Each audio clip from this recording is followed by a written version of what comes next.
Hello and welcome to Sean White's Solar and Energy Storage Podcast. Today our special guest is Matt Hirsch, and I know Matt back from the Photon magazine days. We were both doing things for Photon magazine, but Matt does some other stuff right now. Right now, Matt are you like surfing TerraCurrents, or what's up with TerraCurrents? Terra is a trillion, right? Trillion currents. Well, when we created TerraCurrent, the idea was that the Terra refers to the land. Oh, so it's not like TERA, but TERRA. Oh, I guess you're such a good speller. I'm so impressed. Hey. And then the current was a reference to electricity. It had a nice ring to it. I guess you could kind of critique solar brands as leaning too heavily on the sun or the soul, and this one was rooted. You see where I'm going there? Rooted in the earth, and it's so I think Spanish, it's like tierra, like Tierra del Fuego or something. So what language is Terra then? Is it like Latin or something? This is where you're pushing my limits. I'm not a linguist, but I think somebody call in and tell me it's not Latin. I think it's probably got a Latin root in there somewhere. Yeah, we're all kind of speaking some sort of Latin derivative, even English. And that just kind of makes me think of things that the earth carries currents. And if you took a wire and I stuck a probe in the ground here, and I stuck a probe in the ground somewhere else, a mile away, something like that, I would actually be able to measure the voltage. And I could get a little bit of a current there, maybe charge some real small thing. I know it's kind of the same concept. My sailboat, so I was studying like grounding and stuff for boats. And it's like you can have a different voltage from the front of your boat and the back of the boat. And if your neighbor's boat has the electrical system grounded wrong, it can make your propeller dissolve. What? Yeah. So it's like a galvanic reaction. Yeah. And so some people will not plug into shore power or have something called a galvanic isolator, so their boat's not at the same voltage, so it'll just kind of be floating as far with respect to electricity, also floating on the water, but a different floating. And then it won't have like these differences in voltages, whereas if your neighbor grounded their boat wrong and then your propeller dissolves, and you get a lot of people working on boats that don't know anything about electricity, sort of like when I was in high school working on a Volkswagen with the idiot's guide, because I was an idiot. And so there's just like a lot of boaters too. It's just like, these two wires are 120 volts from each other.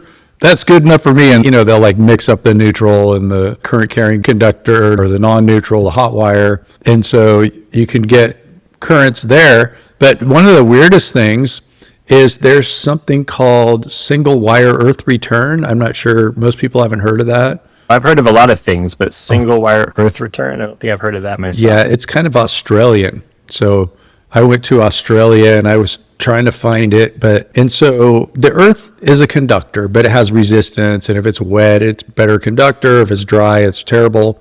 Then you have to put in more ground rods and all that kind of stuff. But you can overcome resistance with a higher voltage. So they get a transformer, they boost up the voltage, and then the neutral is the earth, and so that's why it's the earth return. And then you can send electricity with a single wire. So if you go to Australia in the outback and you see like a power pole with one wire on it, that means the return current is coming in the ground.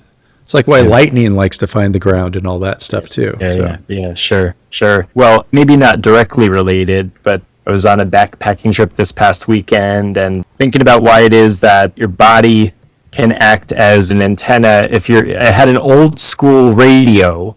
It was a battery powered radio. And if you use earbuds, for example, like you are the antenna. And even without earbuds, if you're using the speaker in the radio, you hold the radio and you get a better signal, and then you put it down in the same location and you get a worse signal. Yeah, I was just out at the construction site for the solar training center, and they had a radio, and it's kind of bad reception. It's in a forest in a canyon. Mm-hmm. And yeah, like I walked in front of the radio and I was messing with their song. Mm-hmm. That's why it's better just to sing. Go for it. Which is what you did at NABCEP, right? Radios. Yeah. I was doing a little NABCEP version of White Rabbit by Jefferson Airplane. And so instead of doing like the regular karaoke, I had to make up my own words. And so I was like talking about getting NABCEP certified and all that kind of stuff. Nice. One NABCEP certification makes you smarter, and Yeah, I like it. I don't know, like the other one that I did the year before, it was an 80s theme. This year, the theme where I did White Rabbit because it was Alice in Wonderland. And then it was the year before, it was 80s, and I got this Michael Jackson Thriller jacket. And then I started it off both times. And then I was singing, it was sort of a Michael Jackson song, so it wasn't really 80s, but it was, like ABC as easy as 1, 2, 3. So let's see if I could do it. 690.12 B2 ABC was changed to 690.2 B2 1, 2, 3. So yeah, it was quite a mouthful. Fortunately, in the associate class, actually, I went over that right before that, so I was brushed up on all those long numbers. But yeah, they changed it. Yeah. They changed the numbering. Well, that's good to hear that even trainers have to, brush up on the numerals and letters involved in some of the. Like one time I had some flashcards. And I was trying to memorize like all of 690, like 690.7 voltage or stuff like that. Yeah. And I told Bill Brooks I was doing it, and he was just like, that's stupid, or, like nobody will do that. Yeah. And so sometimes people just remember it because they see it so much, like 690.12. Most people know that. But like some of the other ones, like a lot of people don't know. And then they just change it. As soon as you memorize it, they'll change it. It's new, right? That's the difference. You see, I was talking to somebody this morning about how, like, at least those of us of a certain age remember our home telephone number from like the 1980s or before, but those things didn't change the way that the code numbers and letters changed. I know. I learned it in kindergarten, and I also learned to do my shoelaces, and I can still remember both of those things. My old phone number and how to tie my shoelaces. Good. That's good. That's not going to be powered by AI anytime soon, huh? Keep tying your shoelaces, or just do what I tend to do and tuck the laces in. Yeah. Yeah, but I guess people just learn it. Knots are kind of part of our human DNA, figuring out stuff like that. But yeah, that NABCEP conference was pretty fun. And I saw you at the NorCal Solar Party. That was pretty fun. That was a great event. Well, yeah. I mean, thinking about that event, I feel like that should be more than an annual occurrence. Although I guess that it takes a lot of work to put something like that on. But you had a good venue and a good group of speakers and a lot of nice attendees, and and we had a great speaker. Like our main speaker was Bernadette Del Chiaro, and she doesn't work at CALSA anymore. Brad Heavner now has her job as running CALSA. Correct. And then the speaker that we had the year before was another great speaker. We had Danny Kennedy come and give a talk, and then a lot of other, great speakers. And we do it during Climate Week, San Francisco Climate Week, at Port Labs, which is like right near the BART stations and all that kind of stuff. And it's also where climate tech people work. So there's a lot of like climate tech people. One of the things about NorCal Solar is it's old. It was our second annual 50th anniversary party. And so like the original board, they're probably all pushing daisies and stuff like that. And so one of the things about NorCal Solar is it was like starting to fade out. And so it's really cool. Like probably most of the people showed up there were like closer to 30 years old than the age of the people that were in NorCal Solar for the previous years. So that was a cool thing to, Yeah, I think that's true. Well, and also, how did it come together that you had representatives from some pretty different industry groups? You had NorCal Solar working with CALSA, and then as Bernadette, who's gone over to the Environmental Working Group. I thought there was some nice partnership going on there, and you don't see that all that often. You don't see different groups coming together under the same banner and cooperating there. You must have had something to do with that, Sean. Yeah, so NorCal Solar signed up to become a CALSA member. And when I did that, Bernadette gave me a call, and she's like, what's up with this? And I was like, we want to support you. You guys are great. And they are, and they're doing a lot. And so we're not really raising much money. It's just like an old organization. We're just not doing the same thing that CALSA's doing, and CALSA's doing a great thing. And so we're taking all of our profits and it's going towards a CALSA membership, sort of. And then we're having a big party. That's kind of where we're at right now. And we are going to be doing some other things like more solar training type of stuff. So I told you about working on a solar training center, and I should say solar and storage, and that's going to be super awesome. And then I also have just like a couple of things that we've kind of pivoted from. And so NorCal Solar is an ASIS, American Solar Energy Society chapter. And our mission before was to like educate the public on solar. And so it would be like solar home tours and show people what a solar module looks like. Well, everybody knows what a solar module looks like. It started off mostly like solar cooking, or like, using tin foil to shine it on a pot and a pan and make some eggs or something like that. We kind of succeeded, and we were successful. The solar industry's grown many thousands of times bigger than it was when NorCal Solar was founded. In fact, there's probably like more solar a mile from my house than there was in the whole world when NorCal Solar was founded. Yeah. I'll tell you, I guess around the time, you and I were both contributing to Photon Magazine. I went out to Germany. That was 2009, and got on a train from, I think it was probably around Frankfurt to Aachen, and saw photovoltaic systems on the tile roofs of many homes along the way, and thought, this feels like a postcard, from the future. And last week, driving back, or I guess at the end of this past weekend, driving back home from a backpacking trip in Livermore to Berkeley, where I live, I kind of saw the same thing, and you kind of take stock of that, like, the postcard of the future has arrived, or postcard from the future has arrived, and we finally kind of reached that point where we're nowhere near saturation, but you see a tremendous amount of solar on a lot of streets and highways, and sometimes get up in an airplane and you see it all over. Yeah, and I think like a lot of times people read the news too much, and the news sells when it's negative. And everybody's like depressed and talking about like how there's all these problems. And I was thinking about this morning, is like whenever you have exponential growth, there's a ton of volatility, and they call it the solar coaster. So on our way up, growing 1,000 times or 10,000 fold of where we were before, there was lots of times where we would have a big spike down on the way up. And that's just a part of growth. And we got to zoom out and not be so concerned about the week, the month, the year, but more like the big picture, the decade, and that kind of stuff. And it's like, I know for sure that solar in the United States and the world and everything is going to be way more than tenfold of what it is now in a decade. And people are just like so worried about like little politics and somebody's little political term and all that kind of stuff. But if you zoom out, it's huge what's happening. And we help do that. That's pretty awesome. And a lot of people that we've known, and we kind of probably don't even realize what we help do, changing the world. It'll be more apparent when you zoom out some more and go out a century or something like that. And they look at this graph and they're like, look at, this is the time that it happened. It was like 2010 or something around there, and then it just like it completely took off. I guess 2010. It keeps growing. I mean, it's like solar is the cheapest electricity out there, and there's all these things. And another thing that I've kind of put on the NorCal Solar website too was that we got to like work on the solar coaster. And what I mean by that is that we got to not have fast retractions of good policies for solar. So even when Biden did it, and there's like this 30% tax credit and stuff like that, it's like you go out enough and then all of a sudden it starts dropping off like drastically. And so I don't think that big steps like that are healthy, because that time is going to come.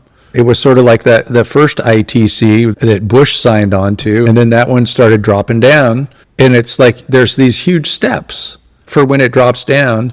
And so we need to have something like, I was thinking like, if you're going to drop it off like 0.5%, 1/4% per month, something like that.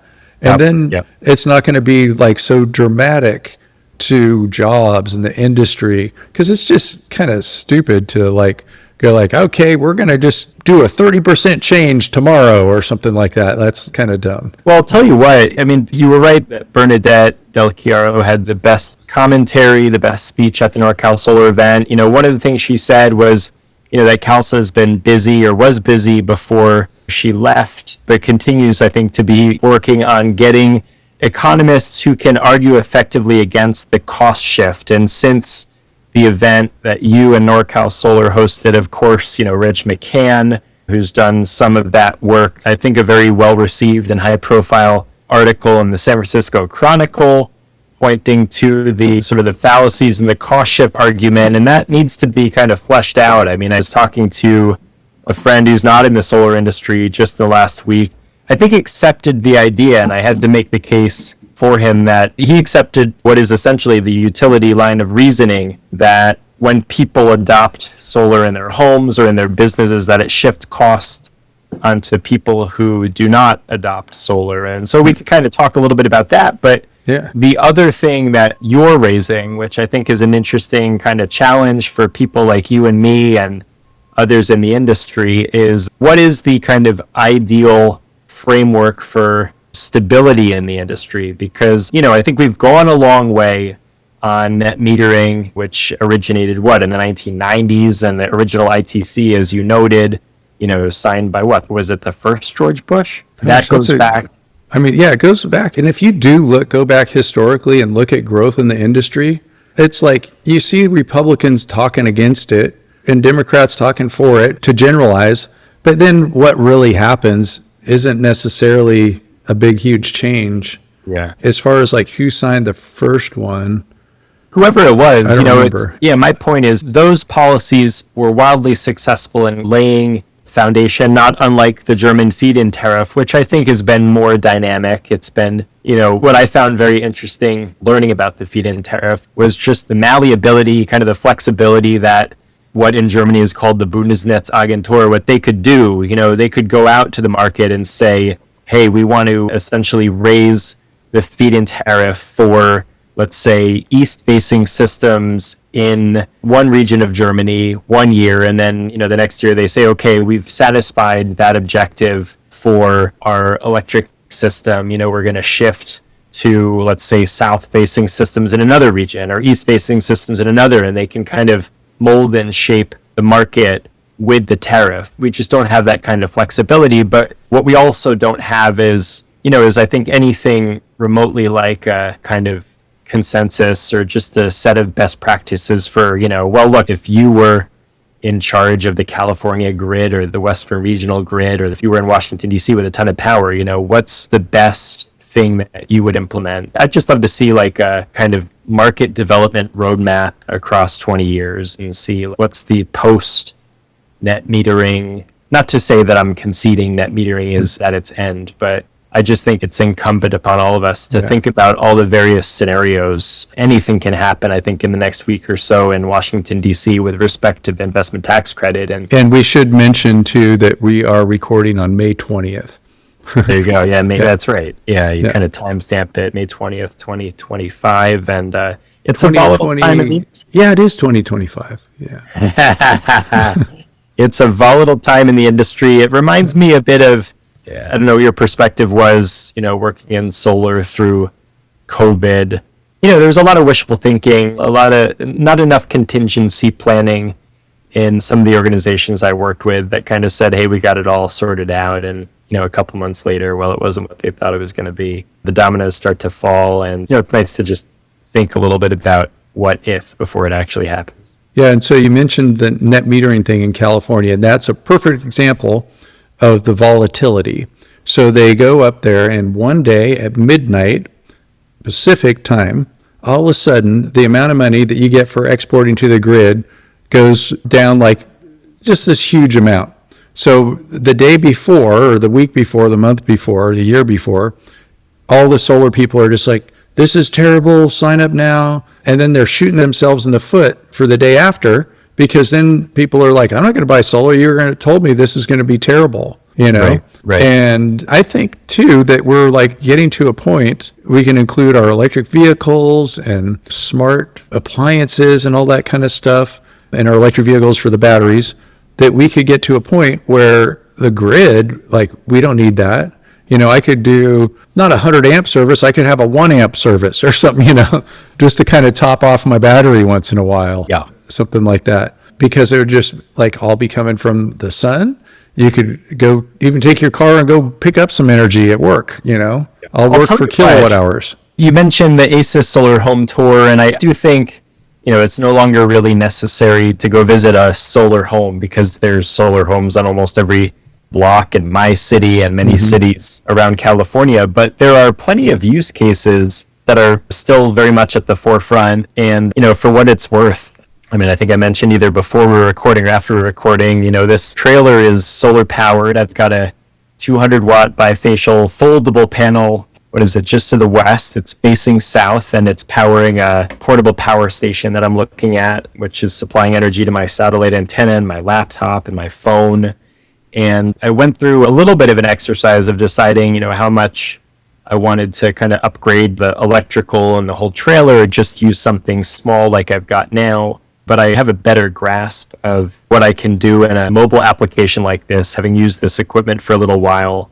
And even, doing that and planning a trip in just about 3 weeks to Costa Rica, where I'll want to take the satellite antenna, and went and found a little portable power station that you can carry on a plane, along with an even smaller foldable solar panel. So I can basically scale down the equipment that I use to power the office into a backpack and work from anywhere that I can point So the a satellite antenna, like a Starlink or something like that? Yeah, it's a Starlink Mini. And a Starlink Mini that is making this conversation possible right now. If I tried so to you're on Starlink. I am. Yeah. Okay, cool. We have a Starlink maybe it's like an older one. It came with the Solar Training Center property, and it's not a mini, it's a big one. Yeah. And I was trying to do a podcast there yesterday, and it just wasn't a good enough connection. And I was wondering if it was possible that maybe it wasn't the Starlink, maybe it was the router. Oh, I see. Yeah. I'll tell you what, like the experience I've had so far with the Mini's been great. And there was somebody who used to work in the solar industry who retired, at least for now, from solar and went to live on a boat and travel on a boat, who introduced me to the Starlink. I could dig that. Yeah. He's used it on his boat a bunch. He also, part of his professional work involved motion control for satellite communications. So he knew the market about as well as anybody I could think of. And, when I started outfitting the trailer, I went to him and asked for some advice. And he said, your best bet, options number 1, 2, 3, and 4 are going to be Starlink Mini. Okay. I wonder what I should do for where I am at this property where we do have the Starlink. I guess maybe what I'll do is I'll try doing it again sitting next to the router. I have a feeling maybe I just need a better router with a better antenna and stuff like that. Yeah, I mean, I don't know what the setup is there, but if the antenna is, there's an app that will tell you if you've got the antenna oriented correctly to get, adequate service. And as long as the antenna is oriented correctly, everything else has been pretty smooth from my end. Nice. All right. That's pretty cool. One more thing, too, is you mentioned the feed-in tariff, and I think you even said the tariff, and that scares people these days. And we were talking about, like, the coolest ever tariff that there ever was. And so a feed-in tariff, also known as a FIT, is what started the solar industry. There was a couple of German politicians, Hermann Scher and Hans Joseph Fels. Do you know those guys? Well, I saw that you connected with one of them about a week ago, and Yeah. I'll tell you, this is where you and I intersected, at least indirectly through Photon, is what I was told, and I didn't fact check all the telling by my first employers in the solar industry, but my understanding is that the founders of Photon magazine, namely I guess the publishers Philip Velter and Anna Kreutzmann, were involved in getting the feed-in tariff first on the books in North Rhine-Westphalia, or I guess maybe first in Aachen and then North Rhine-Westphalia, and then the feed-in tariff FIT went to the German parliament. And so I think, you tell me if your version of the story sounds similar to mine, but I guess there was a kind of handoff of activism, from the local to the regional to the national level, which, would have led to the folks you just mentioned. So Anna Kreutzmann was involved in bringing it to like a small regional place or something? Is that? Yeah, that's what I was told when I started working at Photon in 2009. I think there's the Technical University in Aachen, where I think that's where these folks got together and agitated for successfully getting a feed-in tariff. I think, maybe in their municipality first and then to the region. That's how the legend goes. Okay, great. And I guess we should explain what a feed-in tariff is. and why it was so great, especially at the time. And what they did is they made it so investing in a grid-connected PV system was a good financial investment. And so they did some calculations, and I think I heard somewhere it was like something like 9-year ROI or something like that maybe. And so they adjusted the price per kilowatt hour for the PV system so that people would buy PV systems, solar modules, inverters, and racks pretty much. And then also, the installation costs. And so they did it, and it was something like probably like well over $1 a kilowatt hour. I don't know if you had to convert it. And were they using euros then, or was it marks? Oh, good question. I think it was probably euros. Regardless of the currency, if I can just add in one of the things that people in the US, it blows a lot of people's minds, and it's a fundamental difference between the way the incentive in Germany worked compared to the US incentive is, or at least when you think about a tax credit. Well, the tax credit is not the best example. The net metering only applies to your own energy usage. So you can only monetize a net metering tariff, which, by the way, is also a tariff, right? It's and in my case, I'm a PG&E customer, and so I get a rate tariff from PG&E that now allows me to get bill credits against every kilowatt hour that I sell to the grid from my system. But what was interesting about the feed-in tariff is developers, small, medium, and large developers, could lease another person's roof. You could go to a grocery store owner or your next door neighbor and say, hey, can we make a deal for me to use your roof so I can put my solar system with all the equipment, up on your roof and collect the feed-in tariff. And so even if your home, even if you decide, this isn't the year and this decade isn't the decade that I'm going to do solar, you could actually generate some revenue for yourself by leasing out your roof to somebody else to install solar and earn the feed-in tariff. I thought that was kind of interesting. Yeah, and when I was teaching classes in places that had feed-in tariffs outside the United States, it was hard for people to understand because they read all the normal books and stuff like that, and they're like, well, I want to offset all my electricity, and it's like, no, that's not how you do it. It's not related. It's not directly related. It's sort of like there's different ways of calculating it, but it would be just sort of like you have 2 meters. One of them is for buying electricity. The other one is selling electricity. For selling electricity, you get 10 times as much as for buying electricity. That's how it was in Canada, in Ontario, Canada. And it was about that. I think they were paying maybe 8 cents a kilowatt hour, and they were getting 80 cents a kilowatt hour for PV systems under 10 kilowatts. 80.2 to be exact cents per kilowatt hour. And it was sort of like a gold rush. And then also with a feed-in tariff, it's pretty much always been a 20-year contract. So right now, 2025, people that got into the feed-in tariff in Germany in 2005, it's over. Like they were getting that same rate that they were getting in 2005. And some people are like, that's not fair. But it was because they were paying 10 times more for their PV system or something like that, Right. They paid a lot more for their system. And if you want to go back into the discussion about the fallacy of the cost shift argument, not only is solar, far and away the lowest cost generation or source for new energy generation, but it also defers the need for transmission and, mainly distribution system upgrades for the utility infrastructure. So there's all kinds of benefits. There's the resiliency benefits, and you can kind of run down all the things that people tend not to think about when they think, oh, maybe the utility's got a point. Maybe it is unfair for people who can afford to put solar on their home to have lower cost energy, leaving the rest of us with less. There's more of a story to be told there. Yeah, so like rooftop solar is awesome. It's distributed generation. You make it where you use it. And some people say like, well, it costs more. It's more per watt. It's not like mass producing it in a big field and all that kind of stuff. But you're not like, making all this distribution system, sending it all these miles, having all these losses, running out of conductors and wires and things like that. I could just have some solar at my house, some batteries at my house, and not really have that much of an interaction with the grid, not like I used to, where I was just like only buying, and buying everything, But of course, If you make your own electricity, you're not dependent on the utility as much, and they like you to be dependent on them.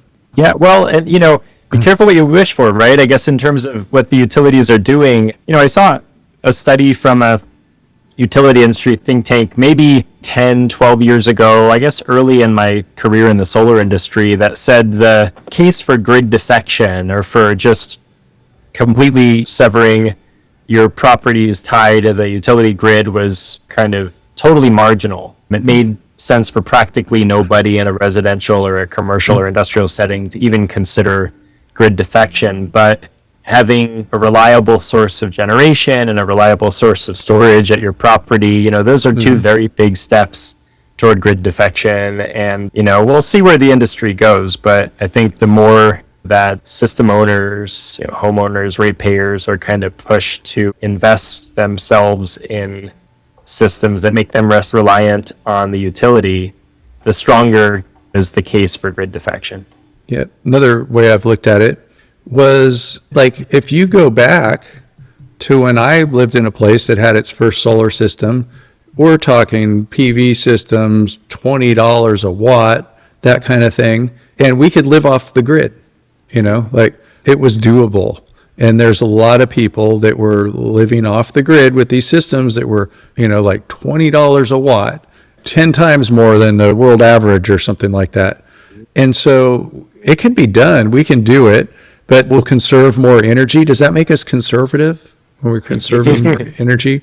We conserve more energy, so we're energy conservative, and we will maybe have some kind of backup generator. And so with a backup generator, like, it could be somebody has like a propane generator if they wanted to do grid defection. And of course, that's not like, doesn't help the climate and all that kind of stuff. But some people will want to do that. They'll like, hey, I'm going to either buy electricity from the utility that's burning something, or I'll just like burn some myself. Yeah. And that would be another case for grid defection. It's a backstop. I don't think we can be too rigid and say, if our use case for home energy or mobile, in my case, energy kind of shifts to the point where it's 80 or 90% solar and storage, and you have some kind of safety net from fossil fuels. We're very much in a transitional state right now with the energy system, and can't be too rigid about use cases. Do right now what seemed almost impossible.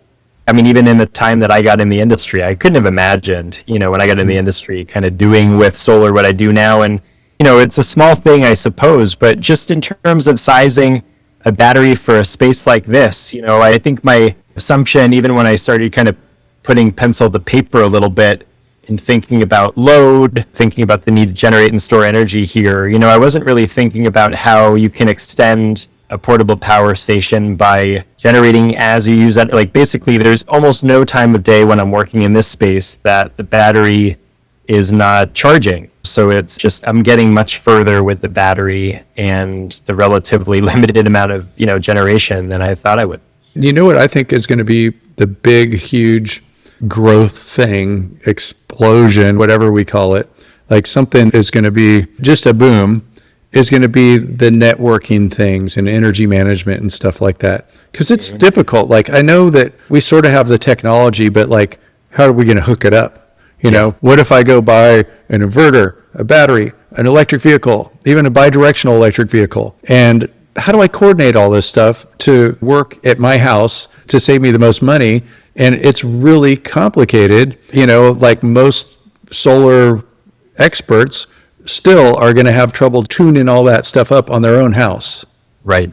And I think that maybe we'll get to some point where there's going to be some kind of software and you just like hook everything up. It's all networked. You've got like CTs that measure current on wires, and you just like, they'll be in different places, or just like different appliances will tell you what current's doing. And so your whole house will be controllable, especially the big loads, heating, cooling loads, heating water, charging your car and all that. And so in coordinating all that stuff perfect, getting an extra big PV system, putting PV on every piece of your roof, north, south, east, and west. North is probably 2/3 of what south is making. So it's still, solar's gone down enough in price that's doable. Yep. And we'll need very, very little from the utility. But right now, it's just, we're not really there yet. I mean, people are selling the equipment that do that stuff. I think we have a little bit of a ways to go. If I was like a kid and I could talk to my 18-year-old self and I was just finishing high school, graduating right now, I'd be like, go learn this stuff. And that'd just be like the career that would take off. Whereas I guess like when I was a kid, it would have been like, learn about computers, like go knock on Hewlett Packard's door. Well, you had Bill Brooks at NorCal Solar talking about, his career in the industry. I don't think I've heard the story about how you got into solar, Sean. We interrupt you for a very important announcement. Sean White's Solar and Energy Storage Podcast has been brought to you by Sean White's Solar and Energy Storage Podcast. That's right, Sean White is sponsoring his own podcast, and he wants to remind you to go check out some of his classes. You can go to SolarSean, that's solar, SEAN.com, and then click on the links to check out his classes. You can check out his heat spring classes, and you can also hire him to teach classes for you, like at your company, something like that. Now back to the show. Yeah, I was born and sun came up. Well, actually I was born at 11:34, so I think the sun was already up. And then after that, what got me into solar is there's a guy named Paul Fenn who wrote the community choice aggregation law. Do you know Paul? I know Paul. Yeah, sure. I know Paul. All right. Okay, cool. Yeah. So I met Paul at Jerry Brown's house in Oakland in the 90s. Like I don't know if I could guess, like it's like 96 or 7 or something like that. Yep. And he had Jerry Brown, who was governor of California for 4 terms, really cool, interesting guy. He had this place that was just like this, like set up and built to be like this community center where they had beds, and where if I spent the night, there's a bed I could sleep in, and I pull the sheets out and throw it in the washer and then go on with my day. And in fact, my dad met Jerry before I did, introduced me, and there was this macrobiotic community center. It was in Oakland on 40th Street, and there was this guy that started named Joel. And I guess Jerry came into his restaurant, and next thing you know, Joel's living at Jerry's place. And then Joel brought my dad over there, and then my dad was an attorney, and he was like, do some like nonprofit law stuff and, sue the bad guys or whatever. And then I came in there on clean the house day. And so I was washing windows with Paul Fenn. I remember he was wearing an AC/DC shirt. And Paul, he was living there. Yeah, he was living there with his wife, Julie Peters. And then I was living in Canyon, over the hill from Oakland.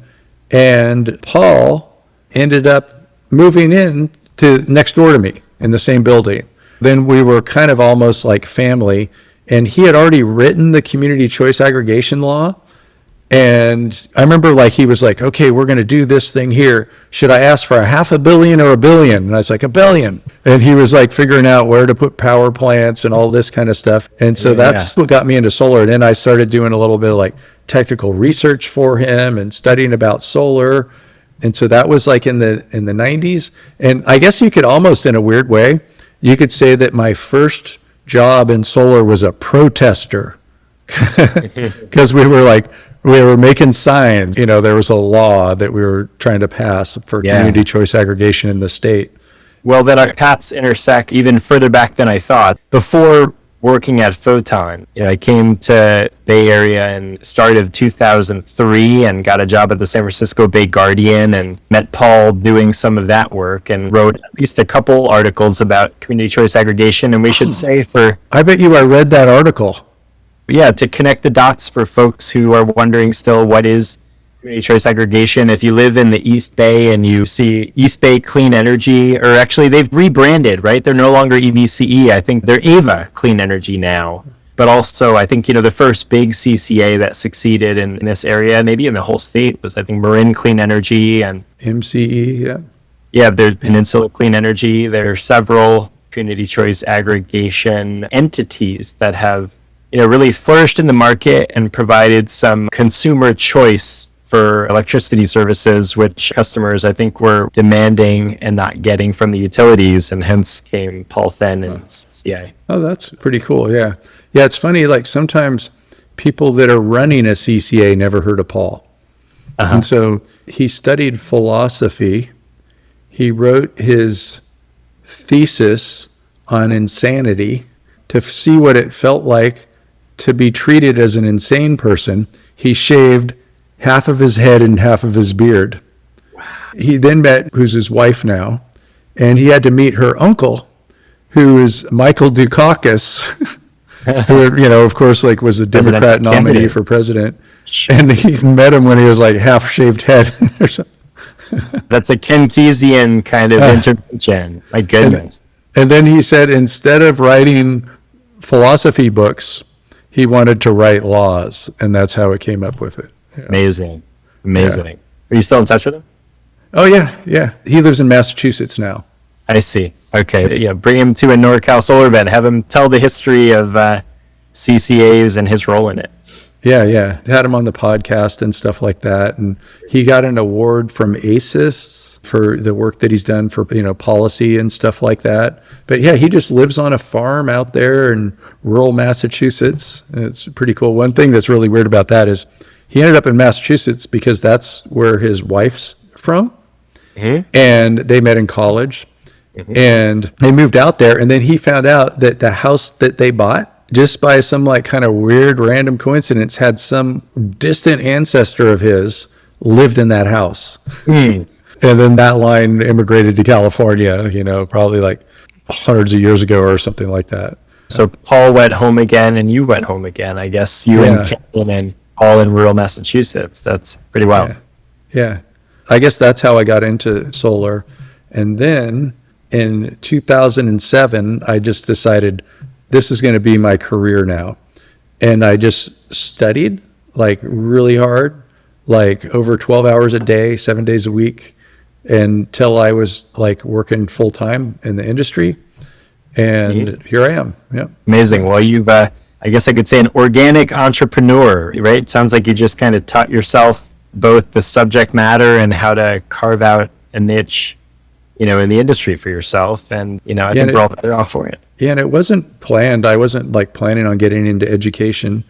My first full-time official job was working at Fidelity Roof Company right across the street from that Macrobotics Center in Oakland. It's like a 5-generation roofing company, like high-quality roofs, doing like Piedmont roofs and all that kind of stuff. And I met the guy that hired me. I met him at the Pacific Energy Center. I would just go there and take every class whenever they offered it that had anything to do with solar. I'd like take it 3 times or whatever. Mm-hmm. And I remember it was like Pete Shoemaker was teaching classes and Bill Brooks was teaching classes there. And I met a guy actually in the bathroom. We were just talking and waiting in line or whatever. And he gave me his card and I was just like, I'll take the job. I don't care what you pay me. I just need to get some experience. And my first day of work, I ended up working with Stuart Wentworth. Do you know Stuart Wentworth? He founded QuickMount PV with Claudia Wentworth, his wife at the time. It was really cool. I was working with him. He sold his company, like he made a lot of money, I'm sure, selling his company, QuickMount PV. And then that same day at the Pacific Energy Center, see, it's not even all about education. It's like networking, meeting people. I met 2 guys. I can't even think of their name right now. And they were teaching a class at Merritt College. Mm-hmm. And they were like, sometimes they didn't show up. The students were kind of upset and they're like, yeah, maybe you could come in and help us. And then they didn't call me back. And I just like was very persistent. I wouldn't take no for an answer. And I just kept calling them. And they're like, okay, you can come today. And then I got in the class and I just, I never taught a solar class before or anything. And then the students were like, oh, thank God you're here. Those other guys don't know what they're doing. They don't even show up half the time. I got them all, they could take the NABCEP entry-level exam, it was called at the time. And then by the time that class was over, I started getting more teaching jobs. And then probably within a few months, I was like teaching all, in Philadelphia and then Canada and all these different places. It just kind of took off, Great.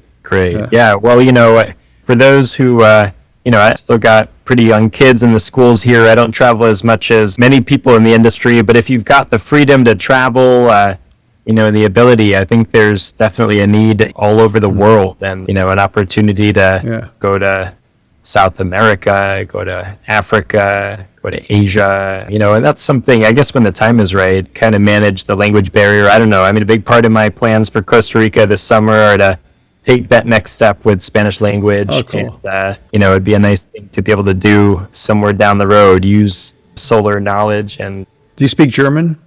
I was given lessons through the Goethe Institute by Photon when I worked with them. So I learned just a tiny little bit. I wouldn't say I speak it, but I understand a little bit of it when I hear it. Because when you said some German words, it sounded like you had a pretty good accent.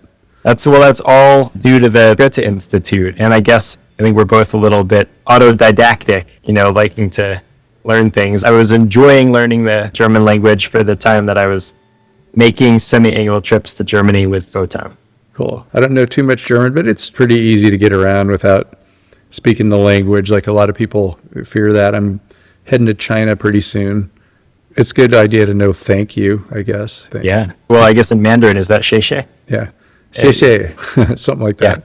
And then what is water? I think is shui, something like that. That'll keep you from dying of thirst, But you could just go, tilt your hand and something like that. People figure it out.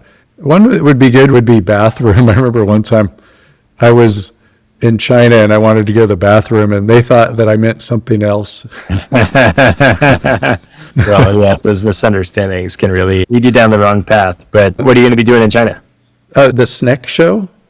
Oh, yeah, So, of course. Yeah. Yeah, that's great. They have a stage for me and I'm going to be doing trainings and stuff. Beautiful. So, well, you're doing it. And I'm bringing my mom. My mom's coming. Nice. That's exciting. And so you live in Berkeley, I guess?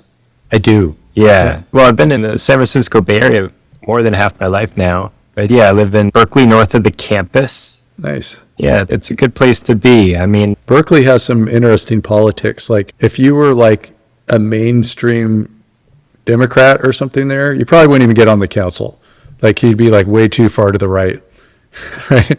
Is it something like that? well, I suppose so. I think, a lot of times what wins and loses elections in Berkeley is very little to do with like party label and national. It seems like the further, I don't know, I don't see a ton of, discussion about national issues here. I think there's an assumption that most people are on the same page without national issues. But what kind of dominates the makeup of the Berkeley City Council right now is your position on housing development. And then, of course, there was a very kind of high profile kind of presence at the Berkeley City Council over the Israeli occupation of Gaza. And like homelessness and stuff like that. Like I know that they're very open to it. And I know it was just like right around City Hall. I don't know if it's still that way, but it was just like a full on campground. Yeah, there was an encampment right outside City Hall, which was not long ago cleared, and the encampment sprung up again, or another encampment sprung up again, by a park called the Loney Park, just west of Martin Luther King,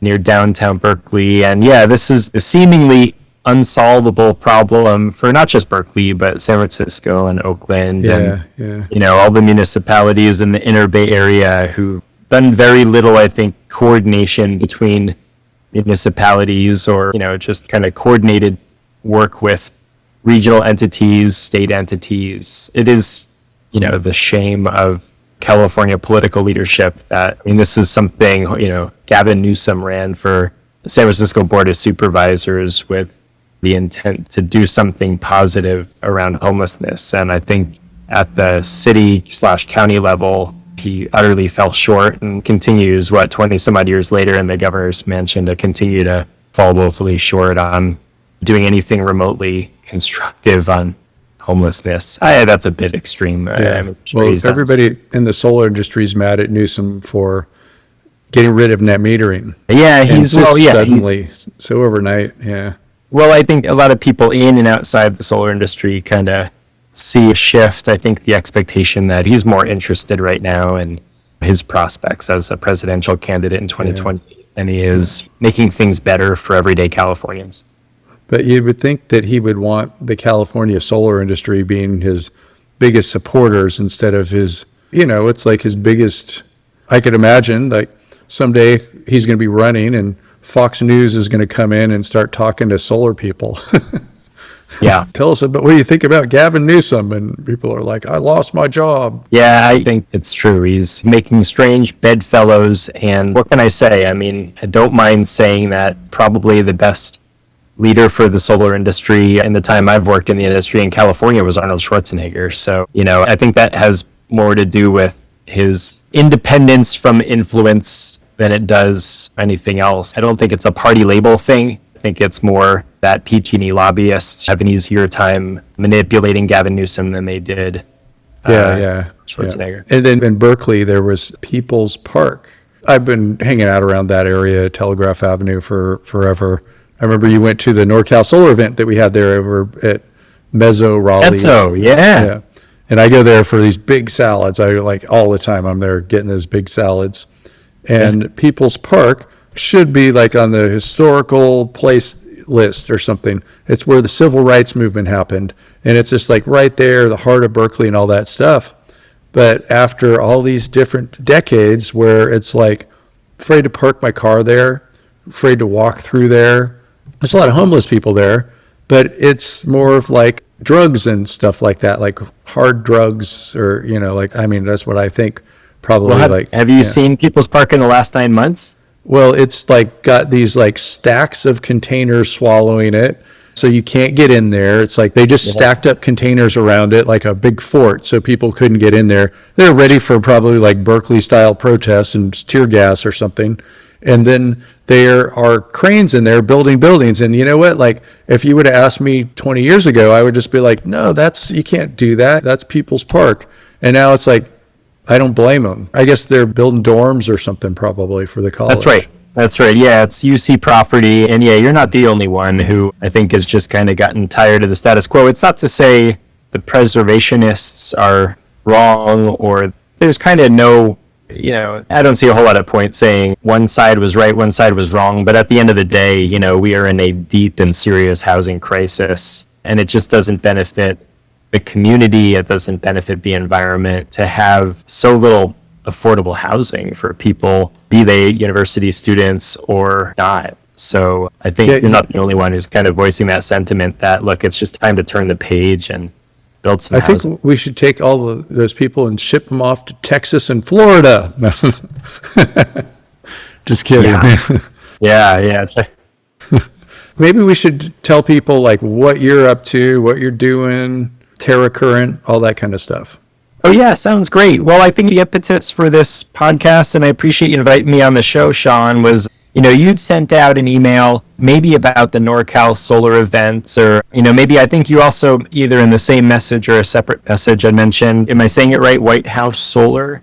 Yeah, that's my corporation, White House Solar, Inc. Yeah, perfect. Great name. And I think you mentioned some exciting things that are going on with your business and with NorCal Solar. And I thought, for several of the manufacturing and service companies and trade associations in the industry that I work for or have recently worked for or have not so recently worked for, newsletter publishing, that's a service that I've enjoyed doing. And so I think I floated the idea of talking to you about your newsletter and you said, hey, let's do it on the show, which we can if you'd like. But, at the end of the day, I do communications consulting and copywriting for solar and energy storage companies. And I've got a nice long list of, I stopped counting at around 50 companies. It's over 50 companies now that I've worked with on content consulting, sometimes brand consulting, and then writing white papers, writing web copy, writing email copy, and just helping level up communications capabilities, usually in companies that have some gaps. I guess the gaps could be kind of, resource constraints. Maybe there's just a marketing director and not enough support underneath that individual. In the codes and standards world that I know you spend some time in too, there's not a whole lot of communications folks who are kind of up to speed on what's happening with the development of codes and standards and have the ability to present those topics to executives or folks who are not speaking the same language at public hearings and in technical working groups. So codes and standards is an area I've been spending an outsized amount of time in for, I'd say I think it's about 2.5 years now. Okay, so for codes and standards, like you have clients that are inverter manufacturers or PV manufacturers, or what is your involvement with codes and standards? I know that most of the people that I know in codes and standards are volunteering. Oh yeah, sure. Like Bill Brooks that goes on and sits on all these panels and helps write the NEC, and they don't give him a dime. He has to pay to go there, Yeah. And I've done some of that, and there's a lot of people, or some of them work for a different company, like an inverter manufacturer, and they'll pay their way, and then they might be trying to promote what they're doing a little bit. But most of them, I think, are just like, super nerds. It's hard to monetize an interest in codes and standards. You're absolutely right. And a lot of people give a lot of their time, and I admire that tremendously. My very first client in solar in 2009 was Enphase Energy. And, in working on technical content development at Enphase for the better part of 4 years, got to spend a fair bit of time around John Bergner, who was at Enphase at the time, developing codes and standards. And then, so I have worked with several inverter makers on content that kind of falls under the codes and standards rubric. What really pushed me deeper into codes and standards was, let me see, I think it was 2 or 3 summers ago. I guess I'm losing track of which year it was, but the Interstate Renewable Energy Council was looking for a communications consultant to help lead communications for the Sustainable Energy Action Committee. So I worked with IREC. SEAC, exactly. So I worked with IREC and SEAC communications for the time that they were funded by the Department of Energy. Seems like a million years ago now that the federal government was funding renewable energy projects like that.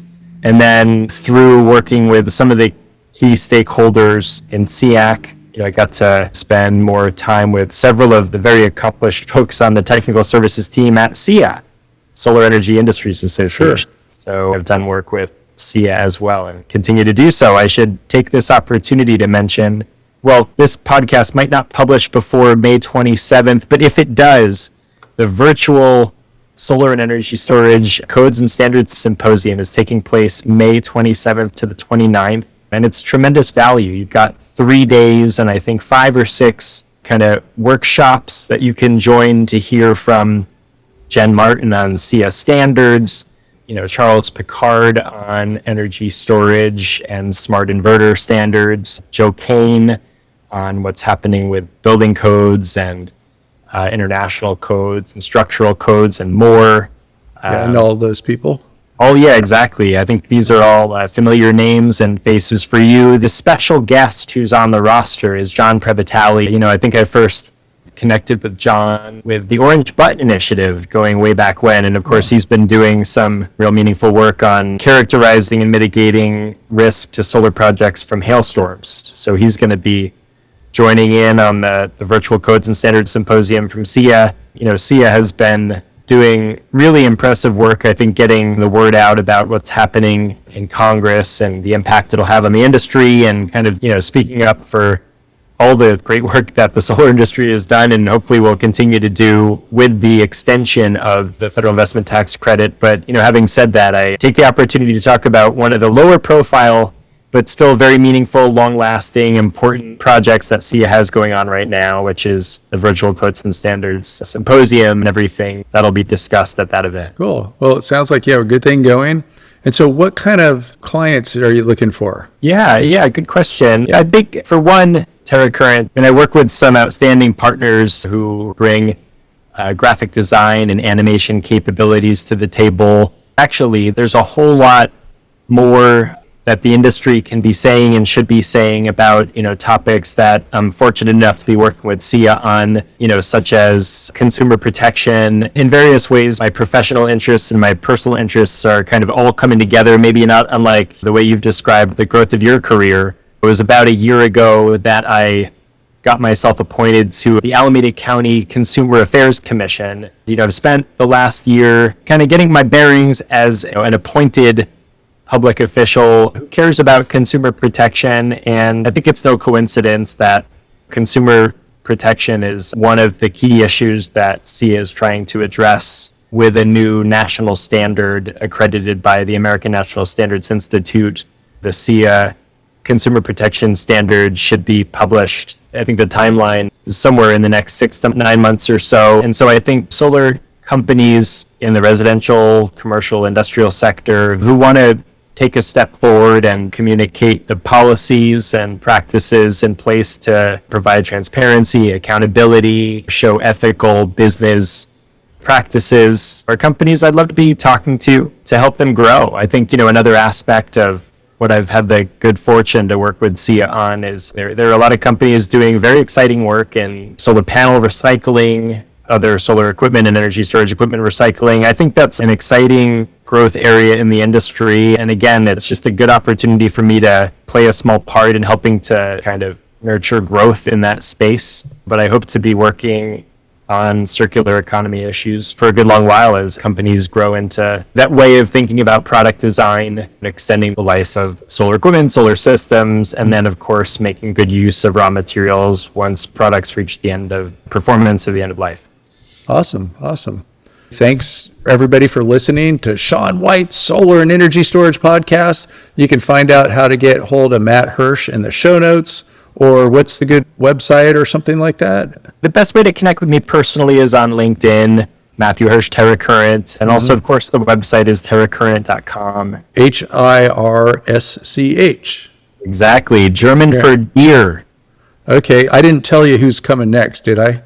You didn't tell me who's next. Who's coming next? Okay. I bet you know this person. You ready? It's a surprise. Lay it on Everybody, me. guess who it is. Here he goes. 3, 2, 1. I'm going to admit him. Hey. You know this guy?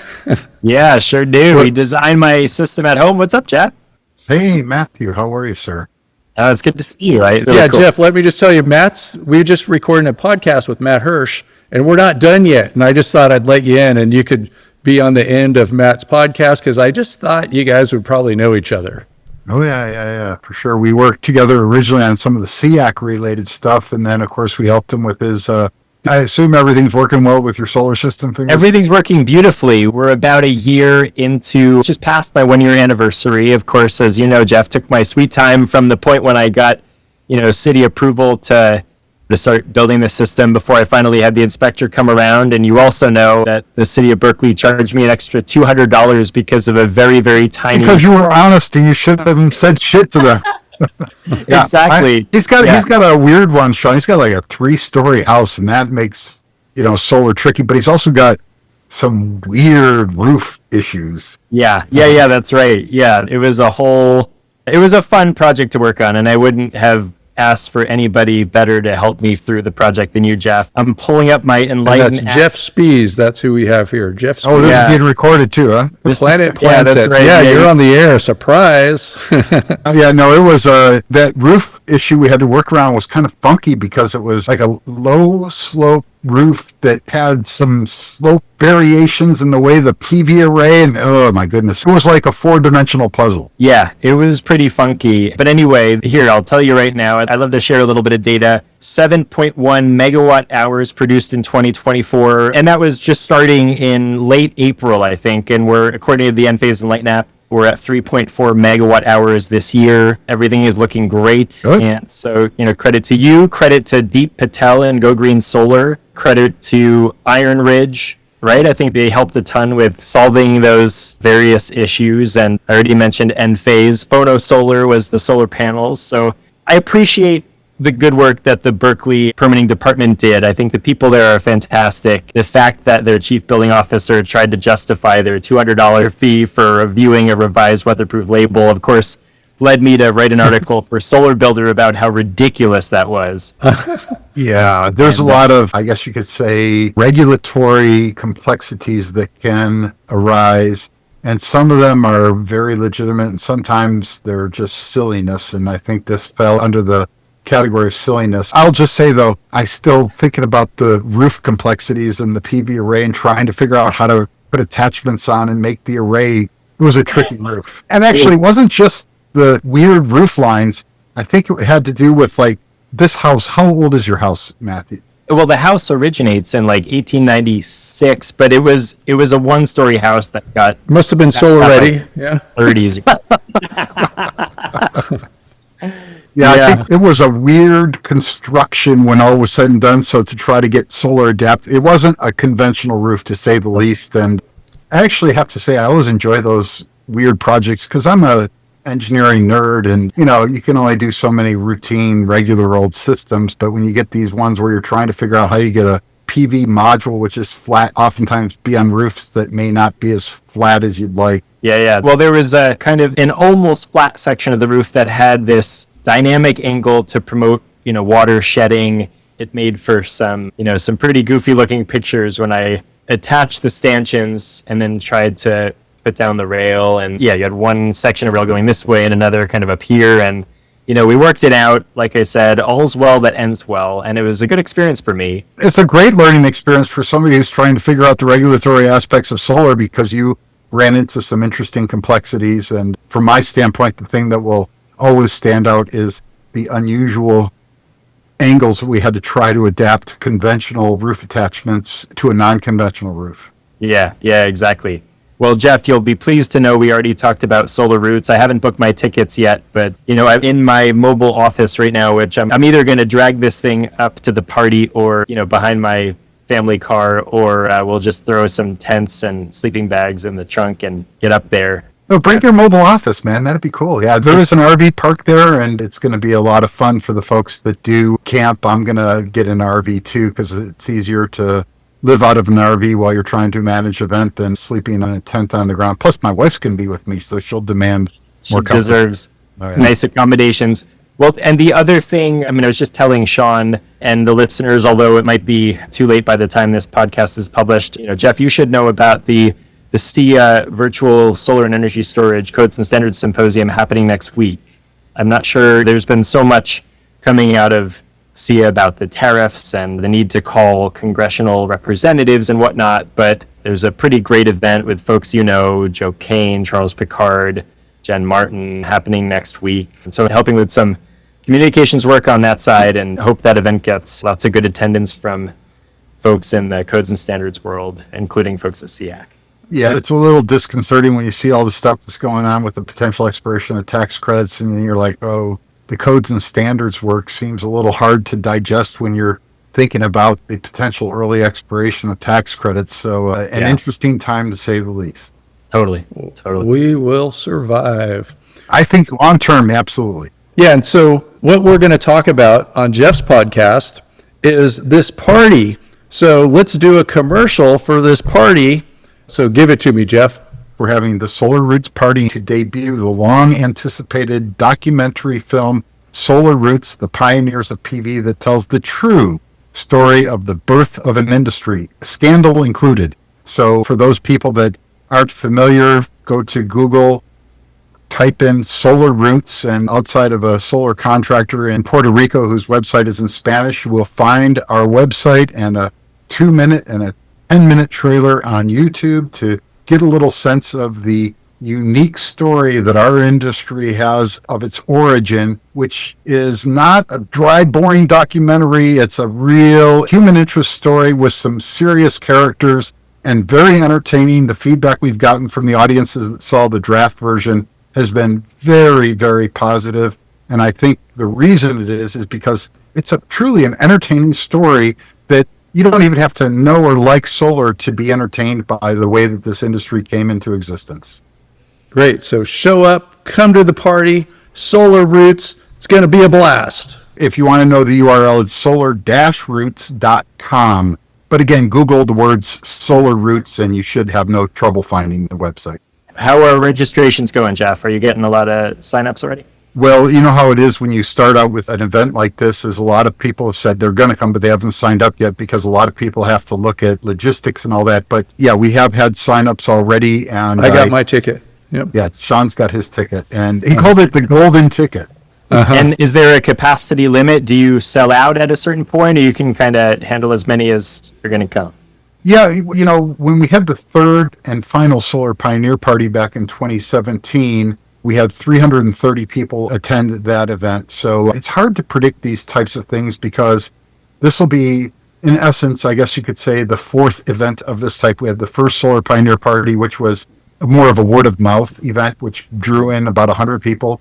The second Solar Pioneer Party, we had about 220, and then the third and final Solar Pioneer Party, where we showed the draft version of this film, the rough cut, if you will, was 330 people. So it's hard to predict. I mean, this is a really weird time in our industry. So how do you try to predict anything right now? That said, despite the strange times that we're in, and I think a lot of people are feeling a little bit odd right now, I look at this event as one of those bright spots, a real celebration of what our technology has been able to accomplish. And I feel that it will serve a similar role that the Solar Battle of the Bands served here this past February in San Diego. I had some folks that said, gee, this was really wonderful because I came to Intersolar and I wasn't feeling terribly great about some of the dynamics of the industry, and the Solar Battle of the Bands made them remember why they do this work. And I hope that the Solar Roots Party will serve a similar function for those people to come to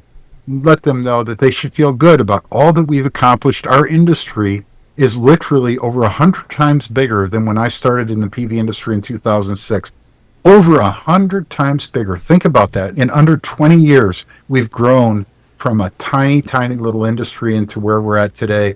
And I hope that we can keep that progress moving forward. I'm convinced, Sean, that you're right. We will win in the long run. We are going to grow, if for no other reason that the world needs more electricity. And we're still, even without tax credits, the cheapest way to generate a kilowatt hour.